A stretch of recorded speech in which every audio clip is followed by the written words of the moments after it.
आज सकाळी 10 वाजण्याच्या सुमाराला पंचगंगा नदी घाटावर गर्दी झाली होती। एक महिला अर्धमेली होऊन पंचगंगेच्या पाण्यावर तरंगत होती। लक्ष्मीपुरी पोलिसांना वायरलेस कक्षातून याबाबतचा संदेश मिळाला।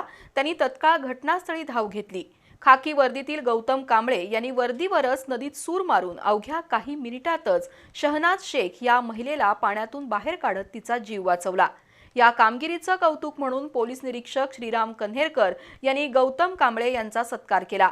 तसंच त्यांचं नाव पंतप्रधान जीवरक्षक पदकासाठी पाठवणार असल्याचं सांगितलं।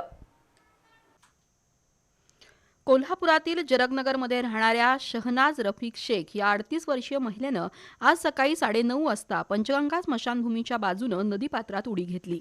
काठावर असलेल्या नागरिकांनी याबाबत तत्काळ पोलीस नियंत्रण कक्षाला माहिती दिली। या कक्षाकडून तत्काळ लक्ष्मीपुरी पोलीस ठाण्यातील बीट मार्शलला कॉल केला। कॉन्स्टेबल गौतम कृष्णा कांबळे हे बीट मार्शल म्हणून कार्यरत होते। त्यांना संदेश मिळताच ते तत्काळ घटनास्थळी पोहोचले। नदीपात्राच्या मधोमध महिला तरंगत असल्याचं त्यांना आढळून आलं। तिची हालचाल जाणवल्यानं गौतम कांबळे यांनी थेट खाकी वर्दीवरच नदीत सूर मारला। काही सेकंदात पोहोच जाऊन त्यांनी त्या महिलेला ओढतच नदी काठावर आणलं।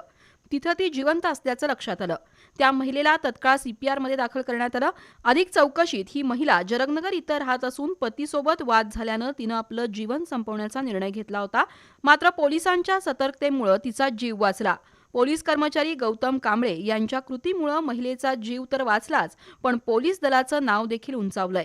आज सायंकाळी लक्ष्मीपुरीचे पोलीस निरीक्षक श्रीराम कन्हेरकर यांनी गौतम कांबळे यांचा सत्कार केला। तसंच पंतप्रधान जीवरक्षक पदकासाठी त्यांचं नाव पाठवणार असल्याचं सांगितलं।